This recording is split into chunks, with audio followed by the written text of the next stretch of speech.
scientist in training. Now, after we cross over the Bronx River, we will be transported to Asia as if by magic, where we will see animals from China to India, Cambodia to Nepal, and more. Now, guys, for your safety and the safety of others, please remember to remain seated with your hands and feet inside of the train car at all times. And guys, do me a favor, if you turn around, you will see a black box next to the door. That is our intercom system that you can use to contact me in case of an emergency. Now, the Bronx Zoo is the headquarters for the Wildlife Conservation Society, also known as WCS. We have scientists and eco guards working in the field as well as zookeepers here at home to protect our animals. But now we have traveled over 7,000 miles and have arrived in Asia. Asia is a continent with the largest number of deer species and is known for their deer diversity. So in this first meadow, we should be seeing 2 of our deer species, but it does look like they're on the other side of the meadow at this time. So in just a few short minutes, we will be entering the other side of this meadow where we will get to see the rest of our deer. Now, throughout our tour, you will notice a lot of peafowl roaming around. That's because the peafowl are India's national birds. The males are called peacocks and the females are called peahens. And just like the Bronx Zoo, we do let them roam around freely, so again, you will be seeing quite a few of them throughout the entirety of our tour. Now, if you look over to your right, you'll see 2 small farm huts. This is where we have our muntjac deer, which are a small brown deer. Native to India, they're also referred to as the barking deer because they make a bark-like noise when they sense a predator. As we're passing the huts, look inside, you'll get to see some of our deer, but the buildings themselves actually represent a very interesting WCS story. Hi, farmers in Indonesia live closely with wild animals, like elephants, which we will see shortly. WCS field staff work with local leaders and farmers in Indonesia to come up with the Crop Protection Unit. This unit created many different ways for farming to continue in close proximity of wild animals. One strategy was to soak ropes in chili powder and place them around the crops. Elephants do not like chili and leave the farms alone, allowing the farmer and the animals to share the habitat peacefully. Now, we all know a species that no longer exists is extinct, such as dinosaurs and the dodo bird. Our next animals are actually on the verge of extinction. So as soon as you enter the enclosure, you will be greeted by our Mongolian wild horses, and these wild horses are actually extinct in nature and they can now only be found in zoos. Now, some differences you may have noticed between these horses and our domestic ones is that these horses have a stockier build, shorter legs, and an erect mane, meaning that these horses have a mohawk. They're also missing a forelock, which is the piece of hair that falls over the forehead of our domestic horses. But now here's a note from Jonathan, one of our field scientists, about these horses in other countries. I'm Jonathan. Yep. Farmers I'm Jonathan Slatt, and I'm the Russia and Northeast Asia coordinator for the Wildlife Conservation Society. I believe that wildlife has a place on this earth, and my job is to find practical solutions that allow people and wildlife to thrive together. Jabolski's horse was extinct in the wild in the 1960s.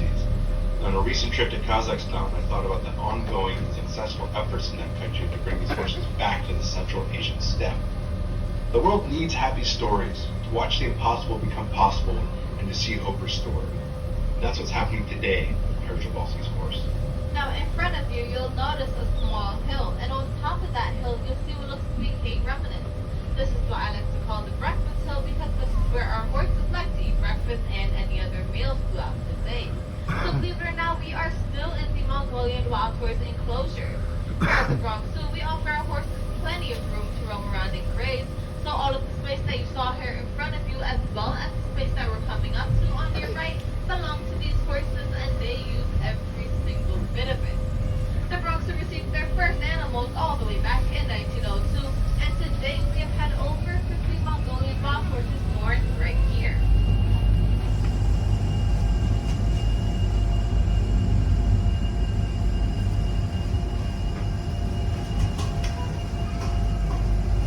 Now, our next 2 species are 2 very vulnerable and endangered ones. One is very small and has curved antlers, and the other is very large and is hard to miss. I'm talking about our brow antlered deer and the gaur. Now, the gaur are the largest wild cattle in the world. They can stand up to 6 feet tall, 10 feet long, and weigh over 2,000 pounds, which is the same as a small car. Where's You'll the see them in 1,000? just a few more seconds because they're going to be down to your right. But if you look towards the back fence, you'll see some small tan deer. Those are the brown antlered deer, which get their name from the curved shape of the male antlers. Unfortunately, we won't be seeing any deer with antlers at this enclosure today because it is a ladies' day out and the females do not have antlers. But if you look towards the back of the enclosure, all the way through these trees, you'll see some large, dark brown animals. And again, those are the gaur, the largest wild cattle in the world. As we're coming in close and take a good look at their horns, because if their horns are curved inwards, those are the females, and if they're pointed up slightly, those are the males. Now with their large size and impressive horns, these animals can fight off anything, including a tiger, so trust me, you do not want to mess with them. We should be getting a better look at our gaur in just about a minute after our next animal, because hopefully Right there. they're going to be at the back of that hill. So both Up the there. species that we have in this enclosure here today are very vulnerable because they continue to lose their wild space due to farming. Now, if you all listen very carefully, you may start to notice some sounds coming from behind us, and that's actually coming from a concrete jungle rather than an Asian one. It's easy to forget that the Bronx sits in the heart of the urban environment, and that noise you might be hearing is actually traffic on the Bronx River Parkway. So if you guys just want to turn around really quick to look behind you, you can literally see the highway right behind us. This large fence that you see here in front of us is used to reduce the noise of the city traffic for our next animal. So again, I am going to remind you all to please remain seated. This is probably one of the worst enclosures to fall into because we're now on the lookout for a tiger, who you'll actually see walking down towards us. So once you enter this enclosure, look slightly over to your right, you will see our Malaysian tiger Suhana. Now, though a tiger's skin is bright orange with black stripes, it does offer them the perfect camouflage to hide behind Oh, bushes shit. and tall grass.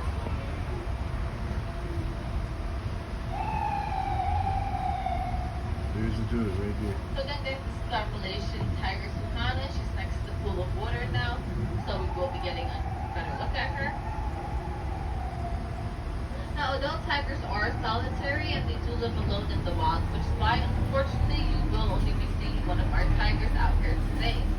Now, tigers usually prefer to eat wild pigs and medium-sized deer and will typically gorge themselves on a fresh kill, eating 40 pounds of meat, which is the equivalent to 160 hamburgers in just one sitting.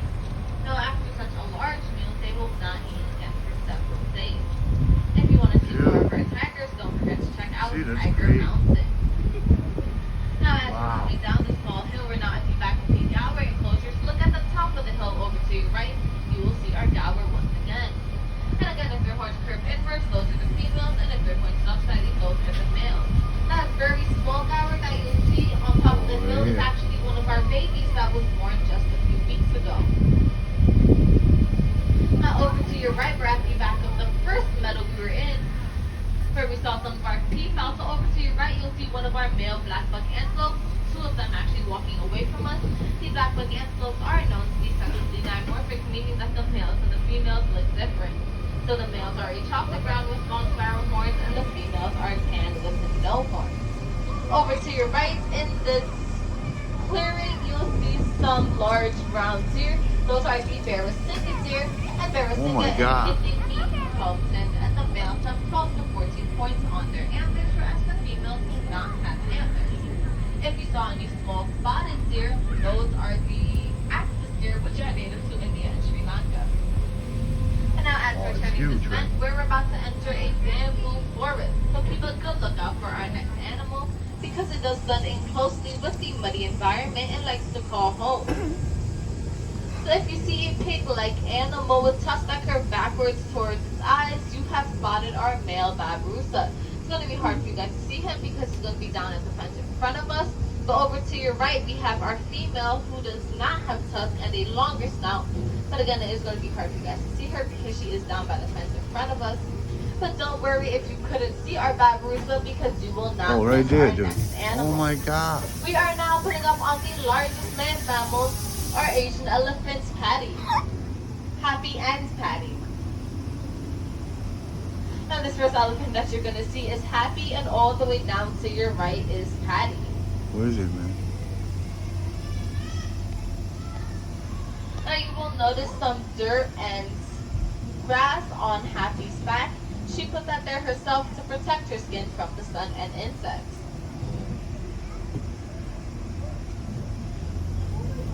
Right Now there. you also See? notice her large size because she weighs over 10,000 pounds and has to eat a lot of vegetation. Now she eats 200 pounds of hay a day and drinks 60 gallons of water. Again, this is daily. Over to your right, you'll see our other Asian elephant See Patty. that She's dude? going to be towards the back of her enclosure. That's huge. Now try to take a good look at our elephant's trunks because their trunks have over 40,000 muscles in it, which is more than the human body itself.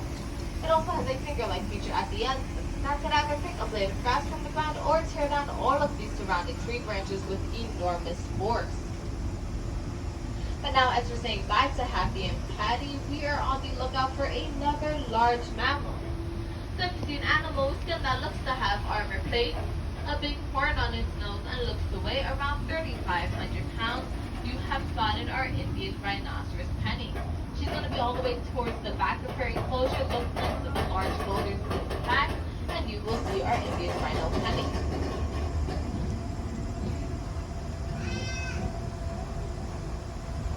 So again, guys, it may look like a large boulder in the back, but again, that is our Indian rhino. Now, all rhinos are highly endangered, and there are less than 2,000 Indian rhinos surviving in India and Nepal.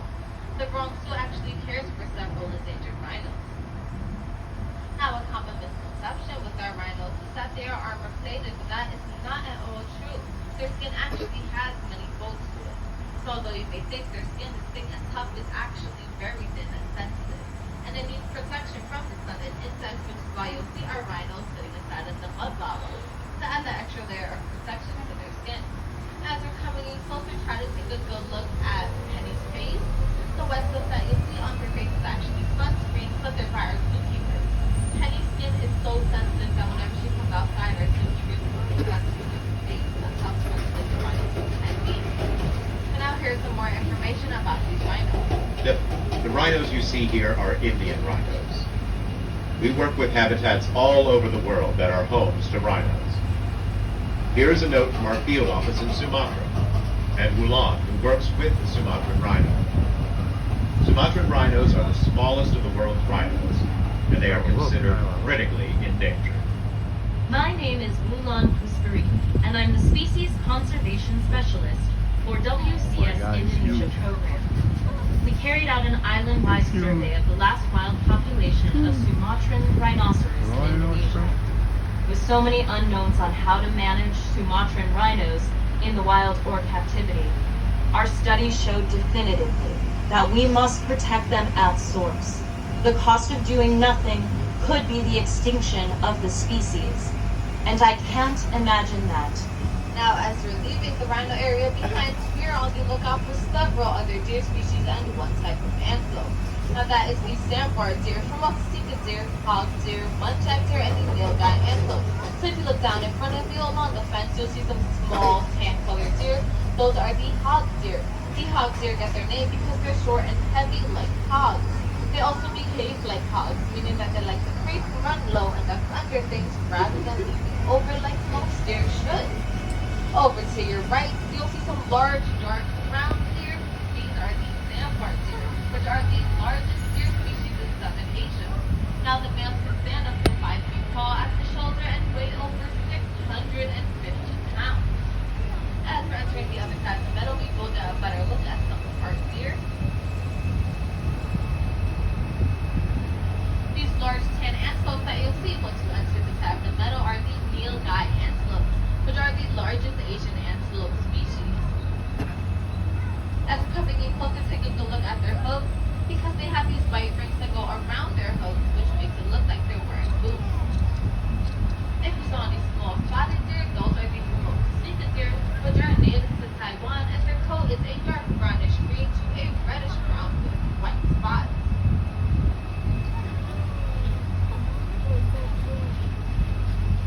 Now, in this meadow, we also have some muntjac deer. So if you guys remember finishing up our tour, where we saw those two small farm huts, we have some of our muntjac deer there as well as in here.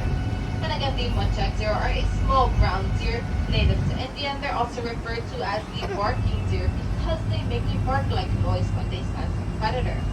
An interesting fact about our muntjac deer is that the males can actually mark their territory with scent glands located in their eyes.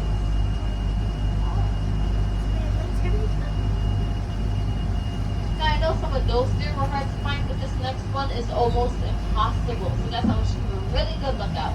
And follow the fence line that you see here in front of us all the way down to the back boulders. That is where our Chinese tufted deer are. Now, these deer are usually so hard to find because they weigh only 40 pounds. They do prefer the cooler temperatures rather than the warm, so on days like today where the temperature is a bit higher, it is rare to see any of them just roaming around. And then again, they are only 40 pounds. So they can hide quite well.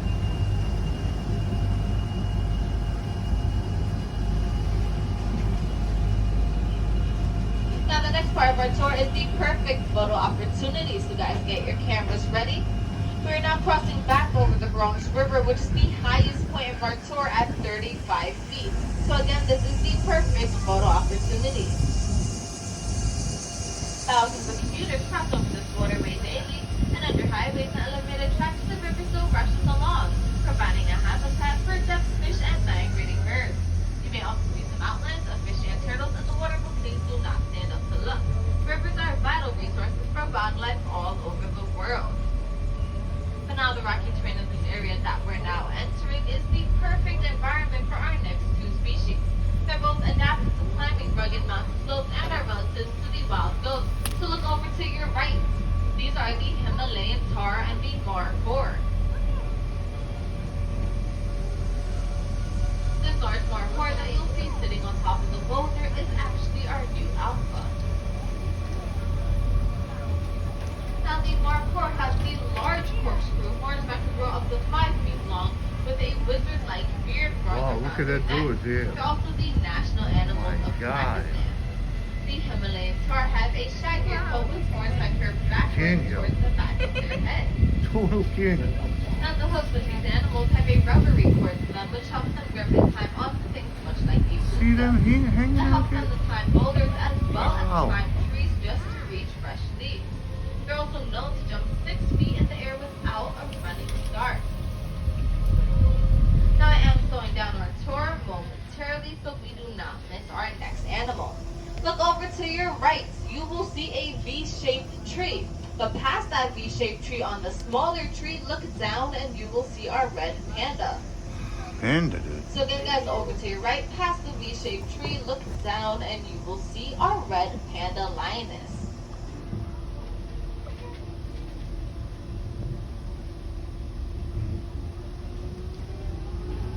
In Chinese, red panda translates to small meerkat, and that's exactly what he looks like, a Dude. small meerkat. Today we know that the red panda is not actually related to the giant panda. They're more closely related to skunks, raccoons, and weasels, although they do both eat bamboo. Looks like a And if you want to fox, see more of our red pandas, don't forget to check out the Himalayan highlands, which is just a short walk away from the monorail. That's also where you can find some of our Asian big cats, such as the snow leopards. So again, if you want to see more of our red pandas and some snow leopards, check out the Himalayan highlands, which is again just a short walk away from the monorail.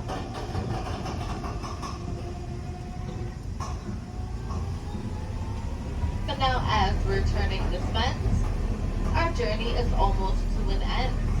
You have heard from animal experts here and in the field, as well as tried some of your own scientific skills. Now, the Bronx Zoo is part of the Wildlife Conservation Society, which manages 5 parks here in New York City. And that is the Bronx Zoo, Central Park Zoo, Queens Zoo, Prospect Park Zoo, as well as the New York Aquarium. We also have scientists in the field in over 300 sites in over 60 countries. Now, in just a few more seconds, we will be coming to a very brief stop because that's to allow our computers to reset. But this is the perfect opportunity to gather all of your belongings. So guys, please do me a favor, check the seats and check the floor. Please do not leave anything behind. If you have any garbage with you, there are trash cans at the platform available to you.